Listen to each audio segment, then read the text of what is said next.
I'm back for Percy Jackson, chapter 16. We take a zebra to Vegas, part 2. So we're going to find out what happens to him now. All right. I woke with a start. Grover was shaking my shoulder. The truck stopped, he said. We think they're coming to check on the animals. Hide, Annabeth hissed. She had it easy. She just put on her magic cap and disappeared. Grover and I had to dive behind feed sacks and hope we looked like turnips. The trailer doors creaked open. Sunlight and heat poured in. Man, one of the truckers said, waving his hand in front of his ugly nose. I wish I hauled appliances.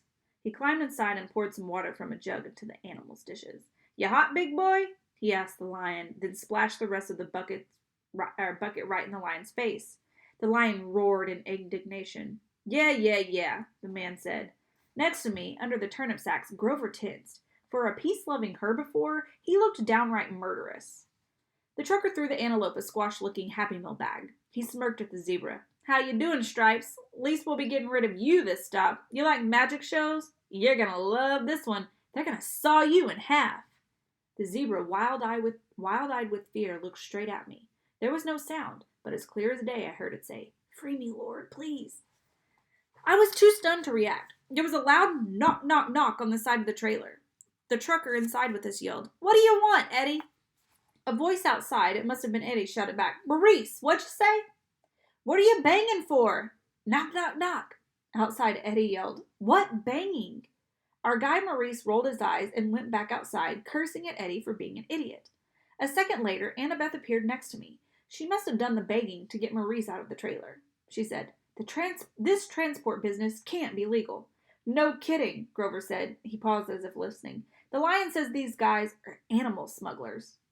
That's right, the zebra's voice said in my mind. We've got to free them, Grover said.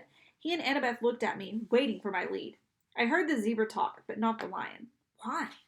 Maybe it was another learning disability. I could only understand zebras. Then I thought, horses. What had Annabeth said about Poseidon creating horses? Was the zebra close enough to a horse? Was that why I could understand it? The zebra said, Open my cage, Lord. Please, I'll be fine after that. Outside, Eddie and Maurice were still yelling at each other, but I knew they'd be coming inside to torment the animals again any minute. I grabbed Riptide and slashed the lock off the zebra's cage. The zebra burst out. It turned to me and bowed. Thank you, Lord. Grover held up his hands and said something to the zebra in goat talk, like a blessing. Just as Maurice was poking his head back inside to check out the noise, the zebra leaped over him and into the street. There was yelling and screaming and cars honking. We rushed to the doors of the trailer in time to see the zebra galloping down a wide boulevard lined with hotels and casinos and neon signs. We had just released a zebra in Las Vegas. Maurice and Eddie ran after it, with a few policemen running after them, shouting, Hey, you need a permit for that! Now would be a good time to leave, Annabeth said. The other animals first, Grover said. I cut the locks with my sword. Grover raised his hands and spoke the same goat blessing he'd used for the zebra. Good luck, I told the animals. The antelope and the lion burst out of their cages and went off together into the streets. Some tourists screamed. Most just backed off and took pictures, probably thinking it was some kind of stunt by one of the casinos. Will the animals be okay? I asked Grover. I mean, the desert and all. Don't worry, I placed a satire sanctuary on them. Meaning? Meaning they'll reach the wild safely. They'll find water, food, shade, whatever they need until they find a safe place to live. Why can't you place a blessing like that on us? I asked. It only works on wild animals. So it would affect Percy after all, Annabeth reasoned. Hey, I protested. Kidding. Come on, let's get out of this filthy truck. We stumbled onto the desert afternoon. It was 110 degrees easy, and we must have looked like deep-fried vagrants, but everybody was too interested in the wild animals to pay us much attention. We passed the Monte Carlo and the MGM. We passed pyramids, a pirate ship, and the Statue of Liberty, which was a pretty small replica, but still made me homesick. I wasn't sure what we were looking for. Maybe just a place to get out of the heat for a few minutes, find a sandwich and a glass of lemonade, make a new plan for getting west. We must have taken a wrong turn because we found ourselves at a dead end, standing in front of the Lotus Hotel and Casino. The entrance was a huge neon flower, the petals lighting up and blinking. No one was going in or out, but the glittering chrome doors were open, spilling out air conditioning that smelled like flowers. Lotus blossom, maybe. I'd never smelled one, so I wasn't sure. The doorman smiled at us. Hey, kids, you look tired. You want to come in and sit down? I'd learned to be suspicious the last week or so. I figured anybody might be a monster or a god. You just couldn't tell. But this guy was normal. One look at him and I could see. Besides, I was so relieved to hear somebody who sounded sympathetic that I nodded and said we'd love to come in. Inside, we took one look around and Grover said, "Whoa." The whole lobby was a giant game room, and I'm not talking about cheesy old Pac-Man games or slot machines. There was an indoor water slide snaking around the glass elevator, which went straight up at least 40 floors. There was a climbing wall on the side of one building and an indoor bungee jumping bridge. There were virtual reality suits with working laser guns and hundreds of video games, each one the size of a widescreen TV. Basically, you name it, the place had it. There were a few other kids playing, but not that many. No one waiting for any of the games. There were waitresses and snack bars all around, serving every kind of food you could imagine. "Hey," a bellhop said. At least I guessed he was a bellhop. He wore a white and yellow Hawaiian shirt with lotus designs, shorts, and flip-flops. "Welcome to the Lotus Casino. Here's your room key." I stammered, but... No, the bill's taken care of. No extra charges, no tips. Just go on up to the top floor, room 4001. If you need anything, like extra bubbles for the hot tub, or skeet targets for the shooting range, or whatever, just call the front desk. Here are your Lotus cash cards. They work in the restaurants and on all the games and rides." He handed us each a green plastic credit card. I knew there must be some mistake. Obviously, he thought we were some millionaire's kids, but I took the card and said, "How much is on here?" His eyebrows knit together. "What do you mean?" "I mean, when does it run out of cash?" He laughed. "Oh, you're making a joke. That's cool. Enjoy your stay." We took the elevator upstairs and checked out our room. It was a suite with 3 separate bedrooms and a bar stocked with candy, sodas, and chips. A hotline to room service. Fluffy towels and water beds with feather pillows. A big screen television with satellite and high-speed internet. The balcony had its own hot tub, and sure enough, there was a skeet shooting machine and a shotgun so you could launch clay pigeons right out over the Las Vegas skyline and plug them with your gun. I didn't see how that could be legal, but I thought it was pretty cool. The view over the strip and the desert was amazing, though I doubted we'd ever find time to look at the view with a room like this. "Oh goodness," Annabeth said, "this place is sweet, absolutely sweet," Grover said. There were clothes in the closet and they fit me. I frowned, thinking that was a little strange. I threw Aries' backpack in the trash can. Wouldn't need that anymore. When we left, I could just charge a new one at the hotel store. I took a shower, which felt awesome after a week of grimy travel. I changed clothes, ate a bag of chips, drank 3 Cokes, and came out feeling better than I had in a long time. In the back of my mind, some small problem kept nagging me. I had had a dream or something. I needed to talk to my friends, but I was sure it could wait. I came out of the bedroom and found that Annabeth and Grover had also showered and changed clothes.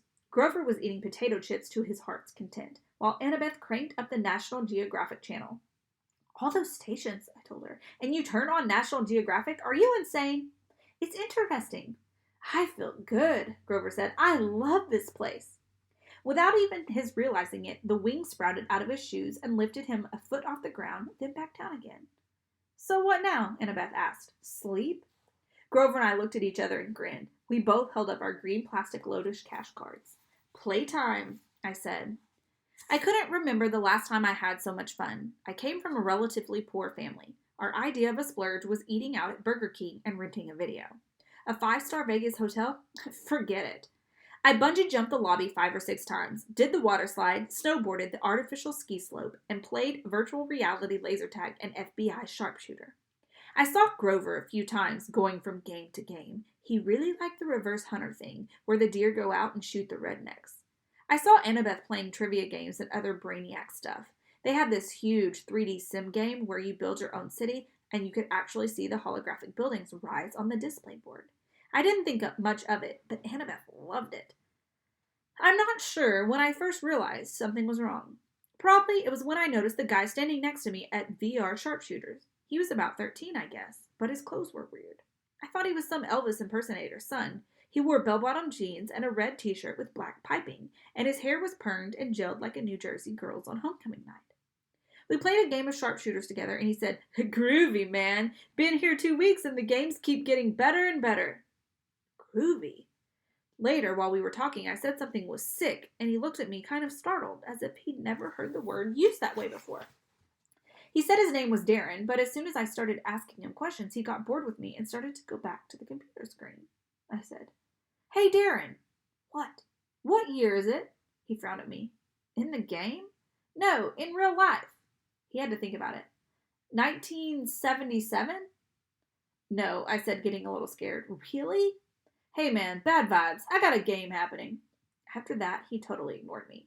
I started talking to people, and I found it wasn't easy. They were glued to the TV screen, or the video game, or their food, or whatever. I found a guy who told me it was 1985. Another guy told me it was 1993. They all claimed they hadn't been here very long, a few days, a few weeks at most. They didn't really know, and they didn't care. Then it occurred to me, how long had I been here? It seemed like only a couple of hours, but was it? I tried to remember why we were here. We were going to Los Angeles. We were supposed to find the entrance to the underworld. My mother, for a scary second I had trouble remembering her name, Sally Jackson. I had to find her. I had to stop Hades from causing World War III. I found Annabeth still building her city. Come on, we've got to get out of here. No response. I shook her. Annabeth. She looked up, annoyed. What? We need to leave. Leave? What are you talking about? I've just got the towers. This place is a trap. She didn't respond until I shook her again. What? Listen, the underworld, our quest. Oh, come on, Percy, just a few more minutes. Annabeth, there are people here from 1977, kids who have never aged. You check in and you stay forever. So, can you imagine a better place? I grabbed her wrist and yanked her away from the game. Hey, she screamed and hit me, but nobody else even bothered looking at us. They were too busy. I made her to look directly in my eyes. I said, spiders, large, hairy spiders. That jarred her. Her vision cleared. Oh my God, how long have we? I don't know, but we've got to find Grover. We went searching and found him still playing virtual deer hunter. Grover, we both shouted. He said, die, human, die, silly, polluting, nasty person. Grover! He turned the plastic gun on me and started clicking as if I were just another image from the screen. I looked at Annabeth, and together we took Grover by the arms and dragged him away.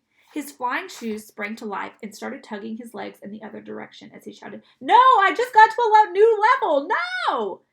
The Lotus bellhop hurried up to us. Well now, are you ready for your platinum cards? We're leaving, I told him. Such a shame, he said, and I got the feeling that he really meant it, that we'd be breaking his heart if we went. We just added an entire new floor full of games for platinum card members. He held out the cards, and I wanted one. I knew that if I took one, I would never leave. I'd stay here happy forever, playing games forever, and soon I'd forget my mom and my quest, and maybe even my own name. I'd been playing Virtual Rifleman with Groovy Disco Darren forever. Grover reached for the cards, but Annabeth yanked back his arm and said, no thanks. We walked toward the door, and as we did, the smell of food and the sounds of the game seemed to get more and more inviting. I thought about our room upstairs. We could just stay the night, sleep in a real bed for once. Then we burst through the doors of the Lotus Casino and ran down the sidewalk. It felt like afternoon, about the same time of day we'd gone into the casino. But something was wrong. The weather had completely changed. It was stormy, with heat lightning flashing out in the desert. Aries' backpack was slung over my shoulder, which was odd because I was sure I had thrown it in the trash can in room 4001. But at the moment, I had other problems to worry about. I ran to the nearest newspaper stand and read the year first. Thank the gods, it was the same year it had been when we went in. Then I noticed the date, June 20th. We had been in the Lotus Casino for 5 days. We had only 1 day left until the summer solstice. 1 day to complete our quest. Yikes. Only 1 day left. So we are getting towards the end of the book, which is super exciting. 1 day left.